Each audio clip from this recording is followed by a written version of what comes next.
Assalomu alaykum barchaga. Ana endi sizlar bilan diagnostik testimizni har birini tahlilini ko'rib chiqamiz.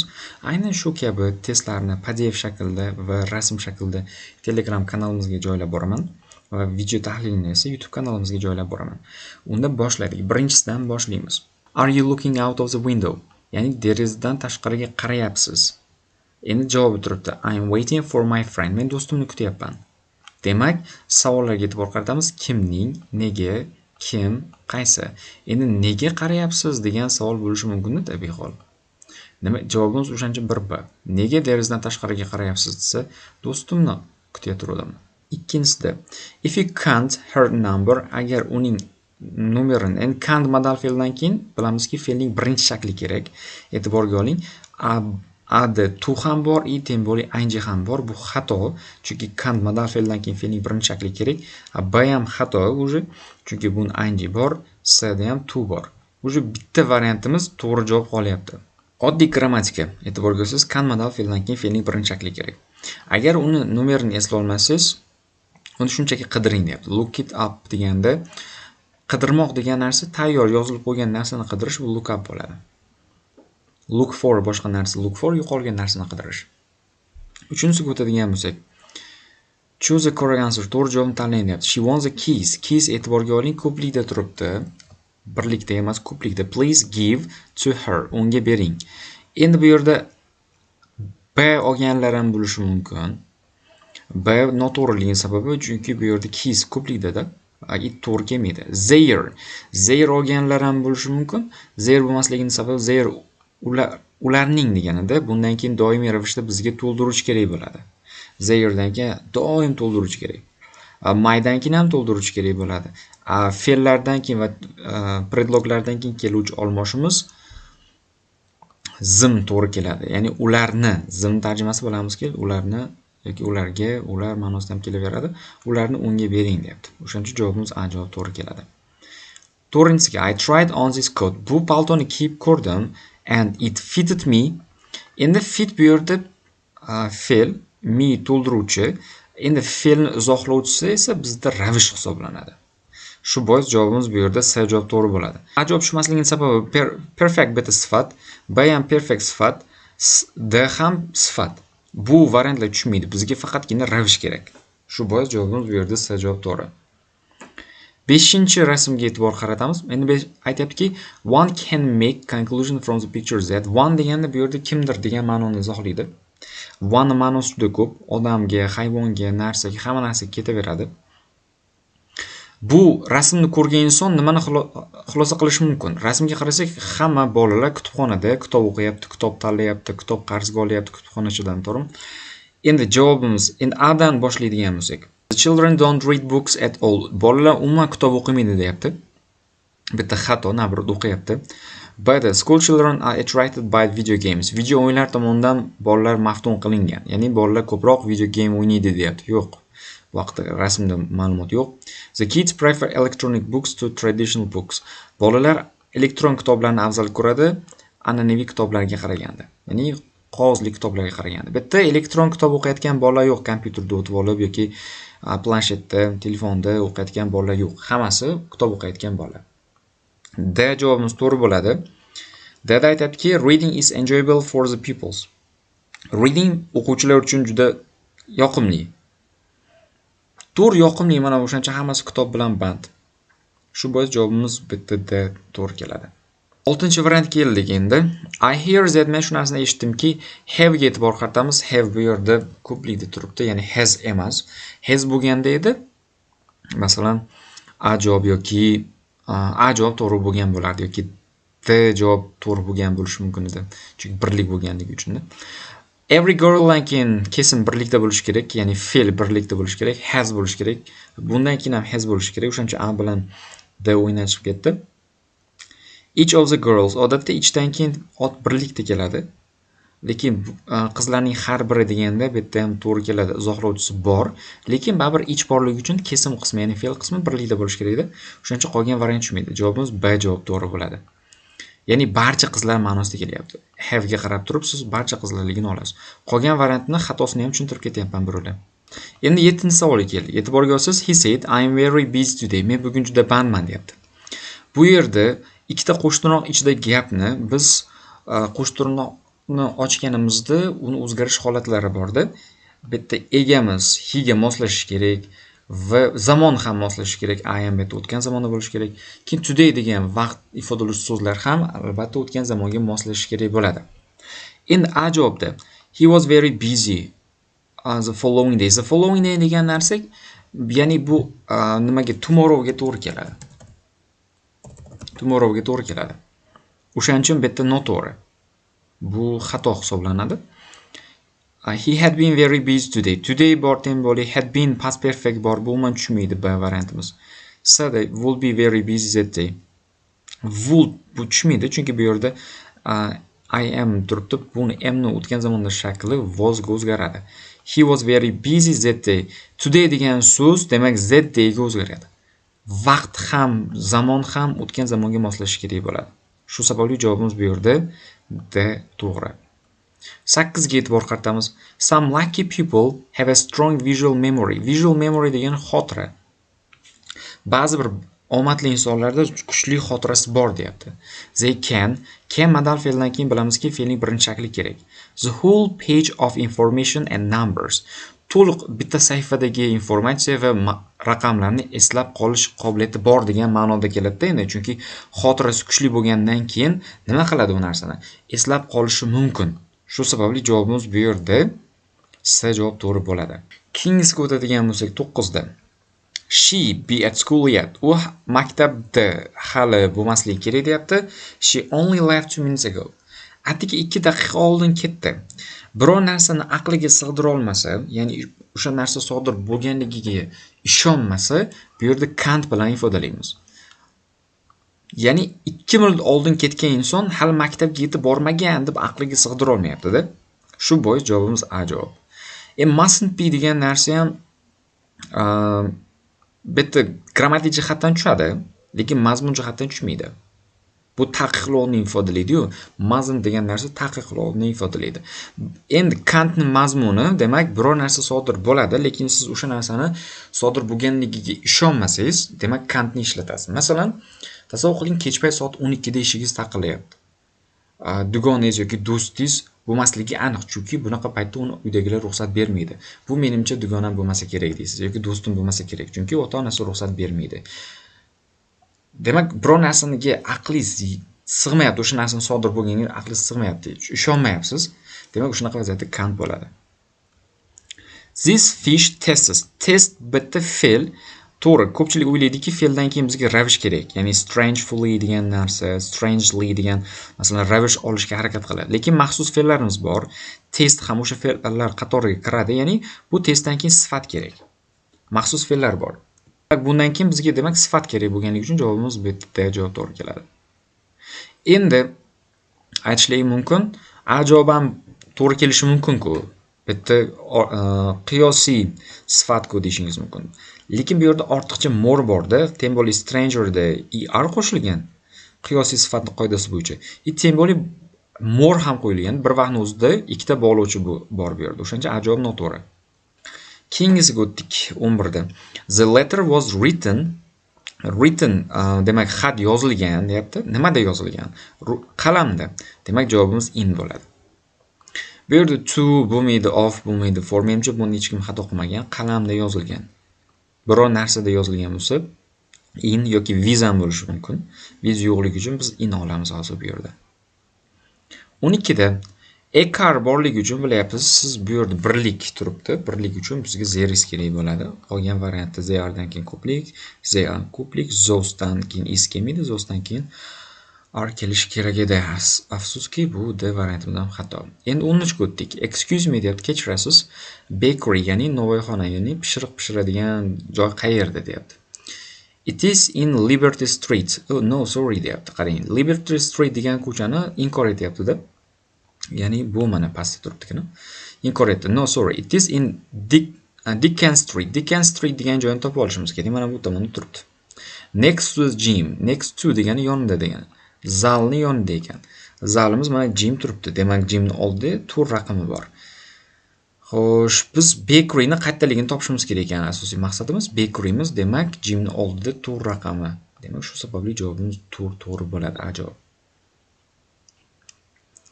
14 ga o'tdik. Do you wish? Bilasizlarki, wishdan keyin past simple kelish kerak, fe'lning ikkinchi shakli kerak. Masalan, oddiy qilib qaniydi degan ma'noni ishlatamiz. Ma'nosi I wish I could. Qaniydi men biror narsa qila olganimda. Demak, wishdan keyin fe'lning ikkinchi shakli kelish kerak bo'ladi. Demak, wishdan keyin bizga o'tgan zamon kerakligi uchun javobimiz bu yerda C javob to'g'ri bo'ladi. Endi 15 da aytayaptiki, belgilangan hudud 1 2 3 4da qaysi biridir xato deyapti. Yo 1 da, 2 da, 3 da, 4 da. Qaysi biridir xato? O'sha xatoni topishimiz kerak. Birinchisi I wear sickness glasses. Qaranglar. Sickness degani bu ot. Qalin bo'lsa sick bo'lardi. Ot, glasses ot. Ikkita ot kelyapti. Qalin ko'zoynak. Sickness bu ot bitta. Haligi sick degan so'z ham bitta qalin. Sickness ham qalin, qalinlik. Aslida ot desak, bu yerda qalinlik ma'nosida keladi. Ma'nosi deyarli o'xshash bo'ladi sifat bilan ot qismini. Bu yerda umuman tushmaydi. Chunki ikkita ot bo'lib qolyapti. Ma'nosi tushmayapti. Chunki davomli ham o'qiymiz. Men hozir qalin ko'zoynak taqayapman, chunki I didn't take proper care of my eyesight when I was young.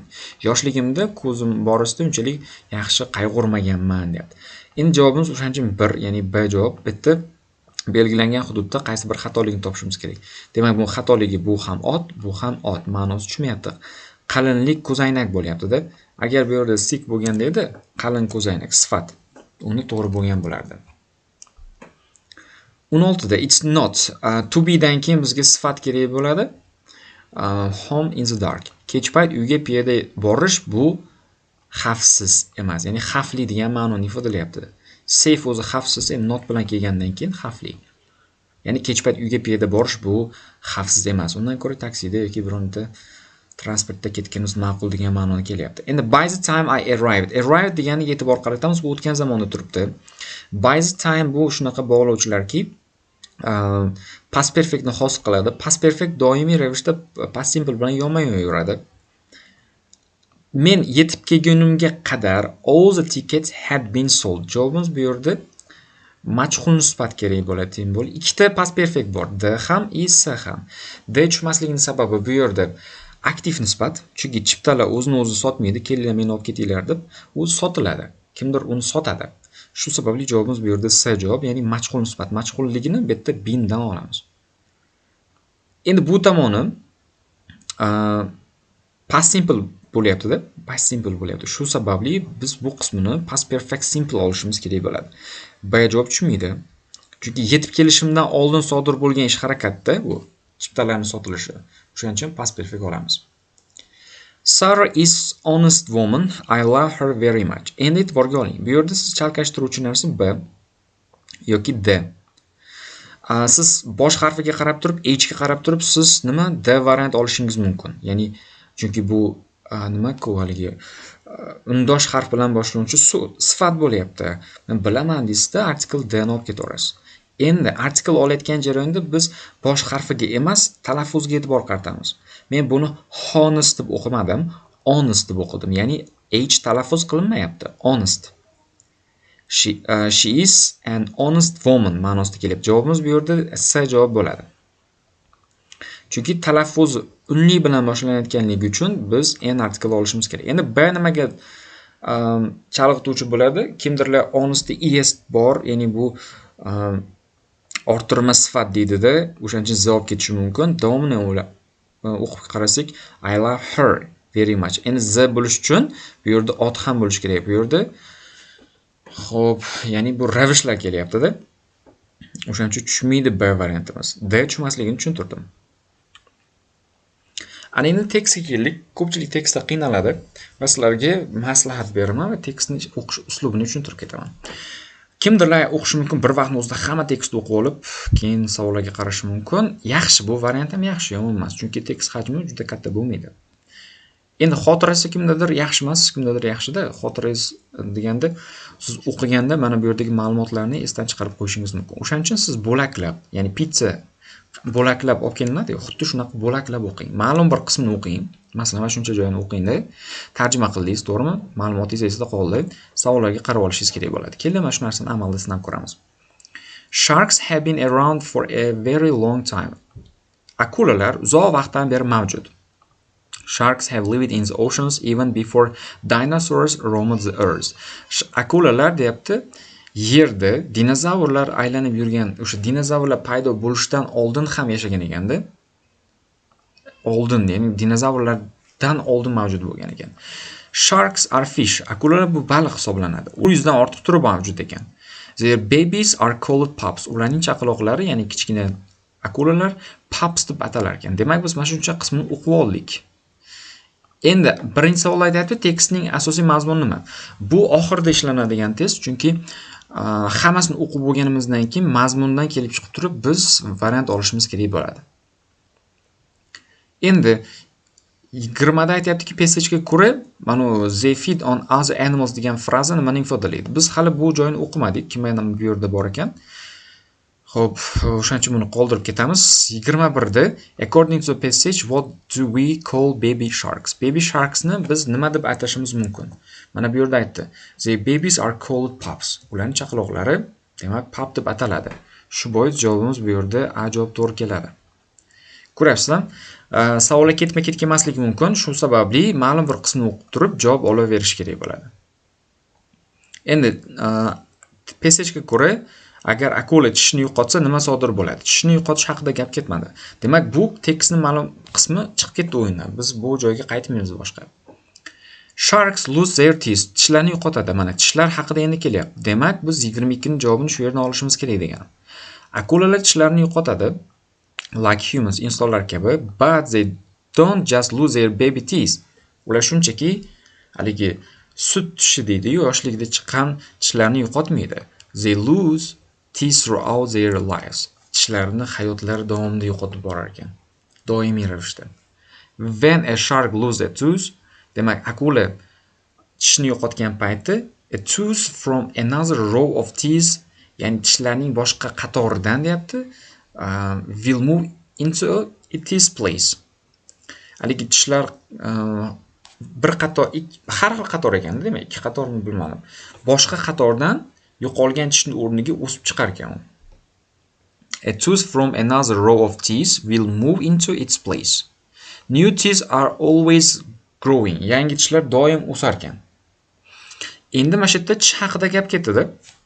Bu yerda faqat tish haqida gap ketdi. O'shaning uchun savolga e'tibor qaratamiz. Demak, qachonki tishni yo'qotsa nima sodir bo'ladi? A deb odamlarga xavfli bo'ladi. Bu haqida gap ketmadi. A tooth never grows out afterwards. Undan keyin tish umuman o'smaydi deyapti. Navr o'sar ekan-ku mana. Yangi tishlar doim o'sib borar ekan. Variantlarni chiqarish ham ancha foyda keltiradi.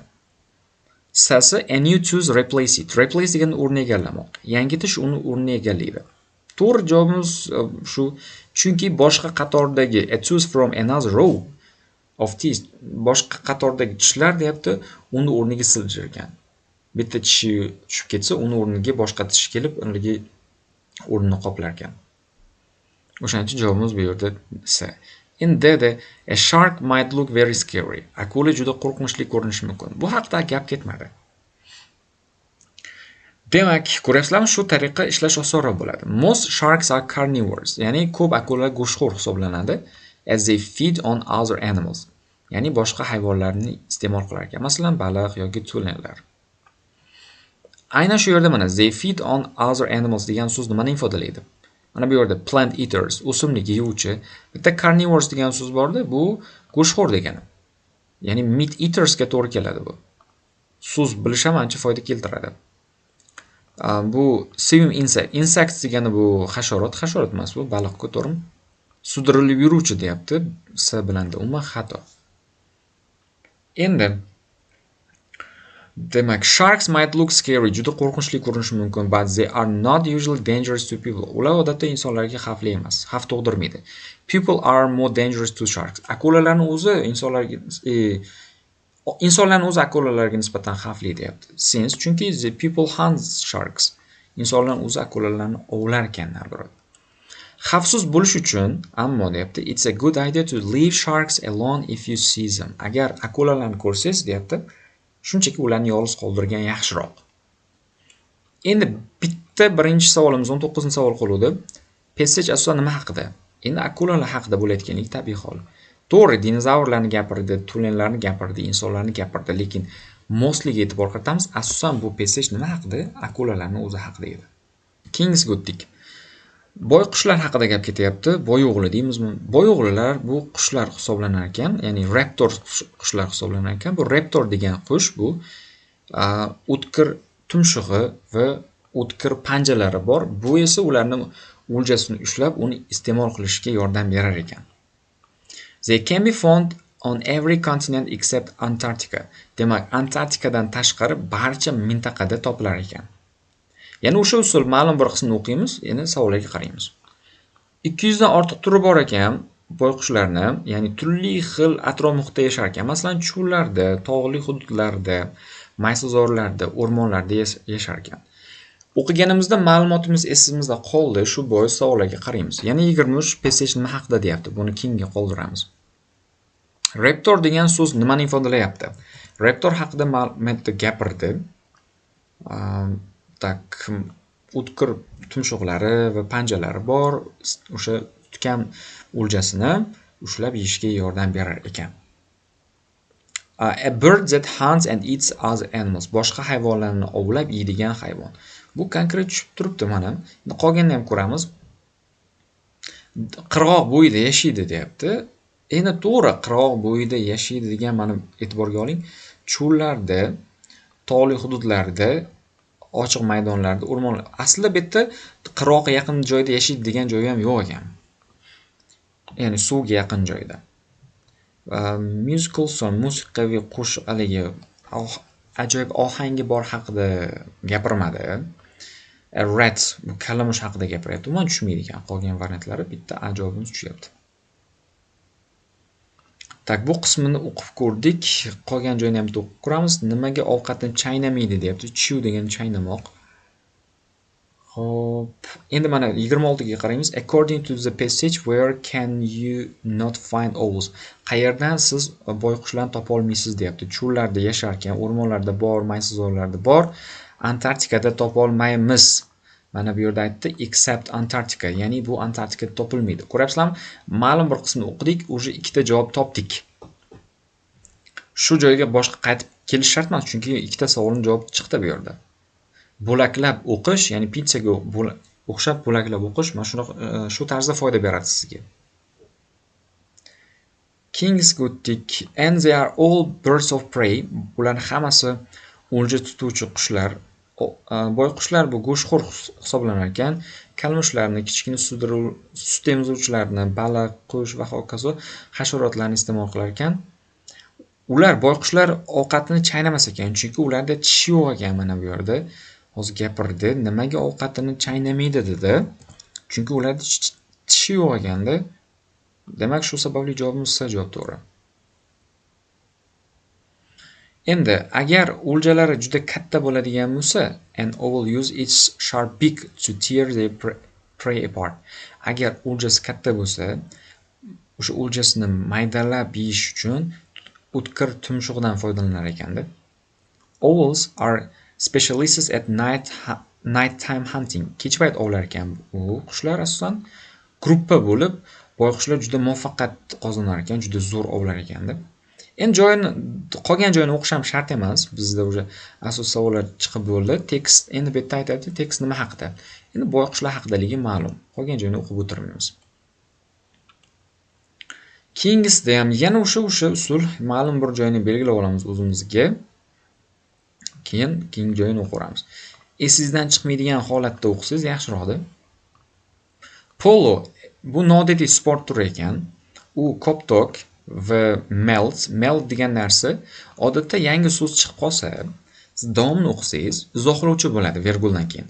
Mana mold degan so'z stick tayoq ekan, bu o'sha koptokni o'rish uchun foydalanadigan narsa ekan.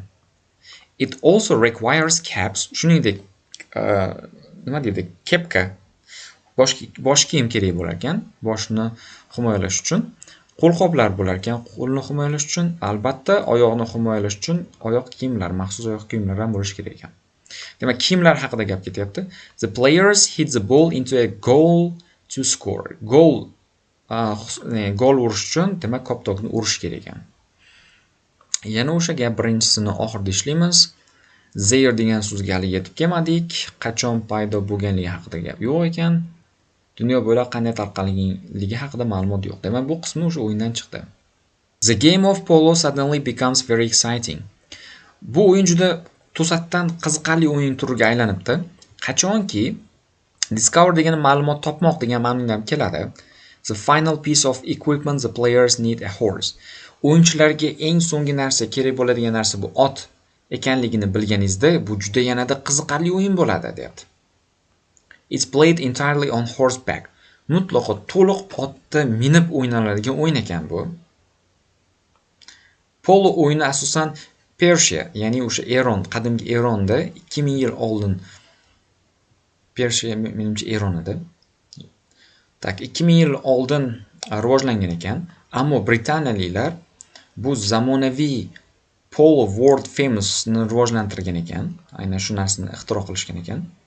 Britaniyaliklar ya'ni Hindistonning Silchar degan shahri bilan 150 yil oldin ayni Hindistonning bitta shahri bilan aloqaga chiqqan ekan sport bo'yicha. U yer degani qayer? Aynan shu Silchar, chunki Britaniyaliklar kelib turib Hindistonning bir shahri bilan aloqaga chiqqan-ku. Aynan shu joyda The Oldest Exciting Polo Club, eng eski oldingi polo klubi, The Calcutta Club, ya'ni Calcutta klubi was founded by the British in 1862. Ya'ni 1862-yilda Britaniya tomonidan eng o'sha eski klub joriy qilingan ekan. Yiliga e'tibor qaratamiz. Tak, yana bitta o'qib olishimiz kerak. 27 oxirida o'qiymiz. There degan so'z nimani ifodalaydi? Chunki zerga kelib bu yerga e'tiborga olsak, Persiya degan so'z ham bor, siz chalg'ituvchi. Calcutta degan narsaga e'tibor qaratishingiz mumkin. Calcutta bu jamoaning nomi, klubning nomi bo'lyapti. Shuning uchun buni variant to'g'ri kelmaydi. Britaniyalik emas. Silchar bu Hindistonning bitta shahri hisoblanyapti. Silchar bu aynan o'sha Hindistonning bir shahri hisoblanyapti. Britaniyaliklar 150 yil oldin aynan shu shahar bilan aloqa qilishgan ekan. O'sha yerga borib, shu sport turi masalasida. Keyingi qisman qachon birinchi polo klubi Angliyada joriy qilingan? E'tiborga oling, bu Angliyada deyilyapti.